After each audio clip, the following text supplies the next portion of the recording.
So we are very, very, very briefly going to talk about respiration. Now, Greg is very familiar with this and understands this. So he's obviously very easy to get to do this right. But with a patient, a normal patient has no idea.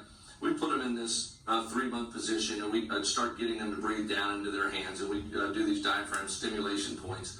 And I would really strongly recommend you take a DNS class because they go into it in great detail, and they're just the masters of this, all this rehab. But our rehab that we do in our clinic is DNS based. So that's our focus is DNS based rehab, whether it's the shoulder or the knee or whatever it might be. So right now we're talking about the shoulder, but I just want you to get the idea. We have to get the diaphragm going first. So this is a day one activity for our patients, is to learn how to use their diaphragm when they breathe. You'd be amazed at how many people breathe up into their shoulders, use their scalenes, use whatever they can, upper traps, whatever, and then they have constant tightness there, constant pain up there, and it makes them more vulnerable to this impingement. And if you want to improve your results with your neck pain, your shoulder pain, your headache patients, get them to start to use the correct muscles, especially the diaphragm, for their respiration, rather than have them use their accessory muscles like I'm showing, exaggerated showing up here, that are not designed for that and create lots of problems. So that, like I said, that's a bigger topic, but I wanted to show you a couple of my favorite exercises for these scapular impingement cases that we show. And the first one I'm going to do is low bear. So he'll go into a low bear position. And again, Greg is familiar with this. Are your feet going to slip with those socks? Yeah. Okay, go ahead and take those off. And so we're going to get him in a low bear position. You can do high bear, you can do low bear. But I tend to do more of this low bear. Bring your elbows in just a little bit, hands here. So drop this down a little bit for me. First thing I want him to do is just work on his breathing. So once he gets his breathing going, I make sure he's relaxed here. I make sure he's nice and long here. I make sure he's nice and long here. I need to get him down a little bit here. More, even more, even more. Perfect. Now, meet my resistance here. Good. Bring this here a little more. Perfect. Okay, so everybody's got a spot. He has a tendency to get a little bit resistant. So in the practice, I'm probably adjusting that area right there. But I'll get you to bring that down just a little bit. Perfect. Bring this here. Resist my... Yep, now let me get you here a little better. So good. Now he's in good position. And even though he's very familiar with this, it's hard to check yourself because we all have patterns we have a tendency to fall into that are that's our go-to. So first off, let's go ahead and get this intra-abdominal pressure right. So you get that right. And he's still relaxed here. And then when you're ready, Greg, come on up about 3 or 4 inches. Right about there. So he's got a great activation here. He's relaxed here. I want to get him a little bit longer here. Perfect. I'm going to get him to drop this down just a little. Perfect. So here. So he is really good at this.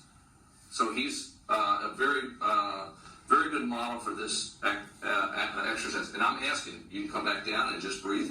And I'll say to him, are you able to do this? Is there any shoulder pain? Because if there's shoulder pain, he's either doing it wrong or he's not quite ready for it. I need to do a little more manual care before we start into this. But a lot of it is that I have it set up wrong. That's usually what would be the problem with that. You okay so far? Yep. All right, I'm going to grab a band real quick. This will just take a second. And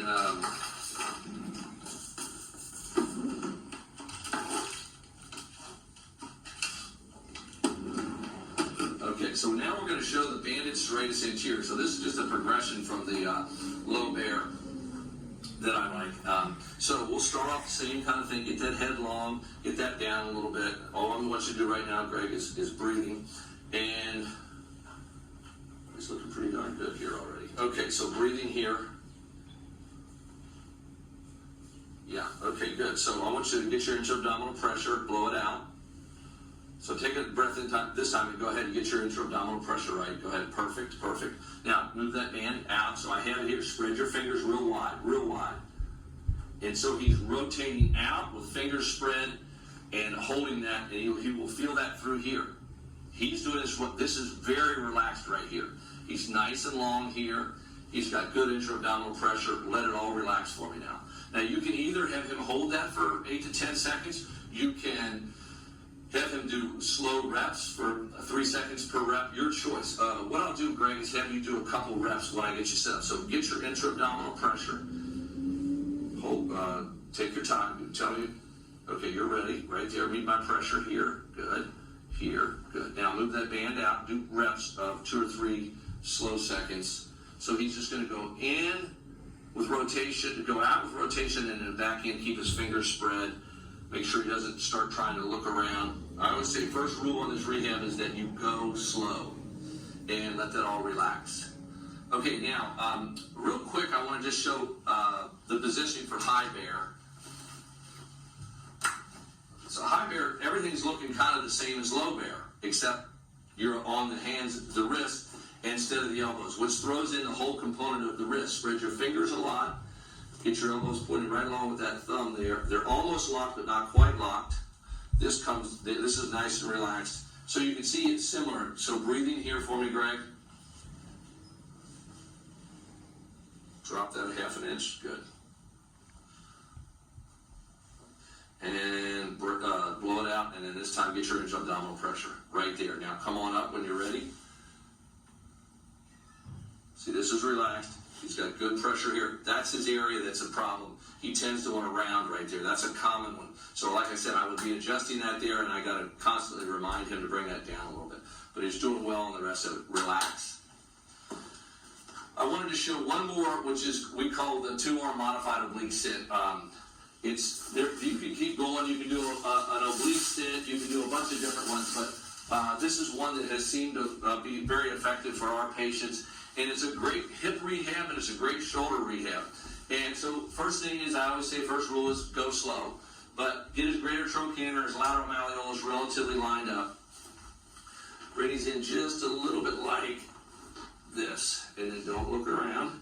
This has to stay relaxed, and he's just breathing right now. And what he's going to start to do is he's going to start to build up pressure into this his right leg. So we're doing rehab on his right shoulder and his right hip, for that matter. And I love this exercise. Plus, we'll get a great intra-abdominal activation, diaphragm activation on this. So I want you to start building up pressure. I'm pushing up on his knee here. He's going to get his intra-abdominal pressure right. When he's ready, he's going to rotate up. There. Rotate up. Good. This top leg does nothing. He can hold there, or he can do some reps where he goes up and down. So go up and down really slowly a couple times. Keep that pressure there. Keep that pressure. Keep the intra-abdominal pressure. Do a few of these. And he can tell you his right shoulder is working, his right hip is working, his core is working. He's working all those areas at once. So I like this because it's a little easier than the standard oblique sit that they teach, either the high oblique sit or the low oblique sit. Yeah, just take a break, sorry. If you just sit up for a minute. After a while, you have to give these patients a break.